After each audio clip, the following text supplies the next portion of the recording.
I blame the police for my sister being missing for over 21 years, and this is why. When my mother and I reported my sister missing on December 31st, 2003, the Timmins Police told us, "Don't worry, she's just out drinking and I'll be back in a few days." And of course, my mother and I didn't believe this. We actually put up posters looking for my sister. We called all her friends. We looked around for her and we couldn't find her anywhere. And it wasn't for about 7-8 days. They actually put an article about this big in the newspaper with no picture saying that my sister was missing. And then a few months later, they brought us into the office and they told us that her common law had given them a picture of my sister nude. They had it on the computer screen and they haven't admitted this still to today, but I know I seen the picture. They had a picture of my sister nude and they said that she was a prostitute in Hamilton because that's what he said. And they believed him. Even after having all this history of domestic violence, the police still believed him over us. And this is where it went really bad. They sent a whole team to Hamilton for weeks looking for my sister. Why Hamilton? Why would he say that? Because that's where me and my sister were born. So that's probably something he just thought, well, they'll believe that. And they did. So after they didn't find my sister there, and I think it was about May, so that's many months later, they transferred it to the Ontario Provincial Police. They told us it was because of resources, that they needed the resources. But my mother and I both knew that they didn't know what they were doing. So the case got handed over to the Ontario Provincial Police, which was great. It was great because we actually got to do some searches. Yeah, it was like 8, 9, 10, 11 months later, but it was still something, you know. They took his truck to forensic in Barrie, and I don't know what came of it. They didn't tell us. However, they did tell us that they searched my sister's apartment and they found, with their lights, they found blood on the wall in her bedroom, blood on the floor in her bedroom, and blood on the back door. So it's very clear, you know, what was happening. They've also did searches at the landfill. Now that was one of the really hard 4 days of my life, probably the hardest out of the whole thing.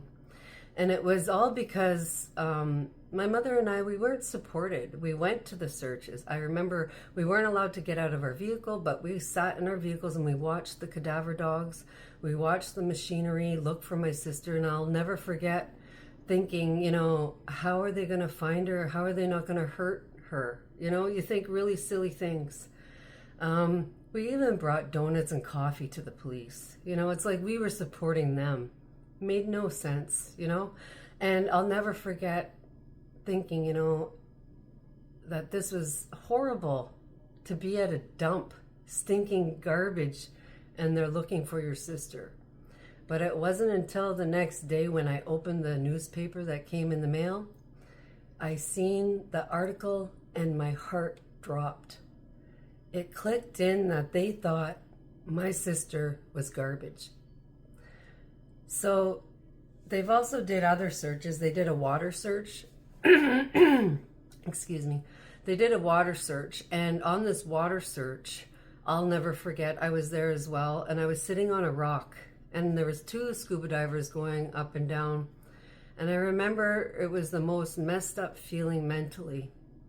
I remember when they were going down, that I was hoping that they would find her.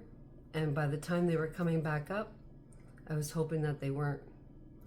You know, and that's the most hard feelings. Of course, now, 21 years later, I want closure so bad.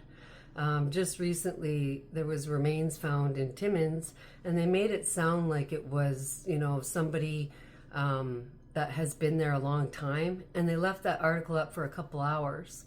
I had made a video about it before, and then a couple hours later, they changed it to a workplace fatality.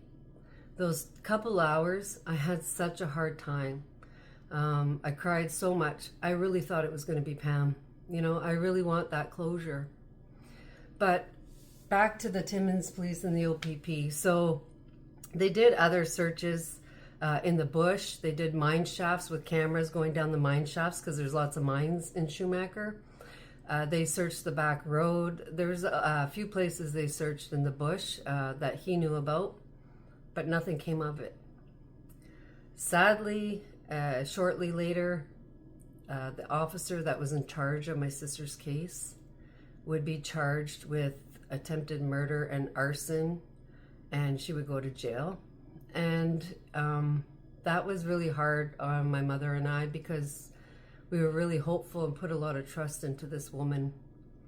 So she went to jail, and we never spoke to the police again. Not about my sister's case. There was nobody that took over and did anything on it. You know, it's really hard. They just ignored that she even had our case.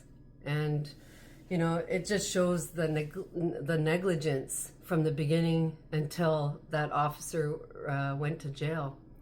And in 2012, the Timmins Police did reach out to me and told me that all my sister's evidence was given from the Ontario Provincial Police to the Timmins Police to keep as a cold case. So my sister sits at the Timmins Police as a cold case, just waiting maybe for a tip or whatever. But there was one more other time that I got to meet with them, and that was on my own with, my mom was already passed by then, but there was a lawyer there, there was a therapist there, my husband was there, and we met with the Timmins Police and the OPP. I was trying to get reconciliation. I was trying to work with them, move forward. You know, they made it, I confronted them on the showing me my sister nude, about my sister being out drinking. They never said anything about it. And the officer who actually said the comment about my sister being a prostitute in Hamilton, that he was the officer that was there. And, you know, it's really hard, because at that meeting they made it sound like, yeah, we're going to do things for your sister. We'll make TV shows and billboards and this and that. And they absolutely radio silence. They showed up in their jogging pants, you know, like, and sneakers. That's how they showed up to talk to me. So now I use my voice, you know. Nobody's reached out to me from the Timmins Police or the Ontario Provincial Police to ever speak to their officers, to try to educate them, nothing like that. And they know I do this, but it just shows how they don't want to make change. You know, here I am as a family member who they impact still today, trying to help make change. They don't care, you know. And I know that right now they have a chief of police that's also Indigenous. Not a peep. How do we let this continue? You know, how, as somebody sitting here in front of you telling you what happened, how is there no accountability? How is there no change? I'll never stop. I'll keep embarrassing them, and I'll keep telling the truth. They'll never keep me quiet. And this is why I speak, because it's not just my sister they do this to. They do this to all Indigenous people. There's a systematic barrier that people aren't willing to recognize. The police were built to contain us, not for the white people. It was for us, you know? And the mentality is still there. It's still embedded in how they run their operations. And that needs to change. And the only way to change that is by getting people like us, who I know there's some Indigenous people that are in there working hard, I know. And you need more of them, though. You know, we need to get louder about it. We need change, because this is just going to continue and continue for generations and generations until we actually take some action. So thank you again for listening to me about my missing sister, and I will never stop sharing about her. And I'm really grateful for all your support here.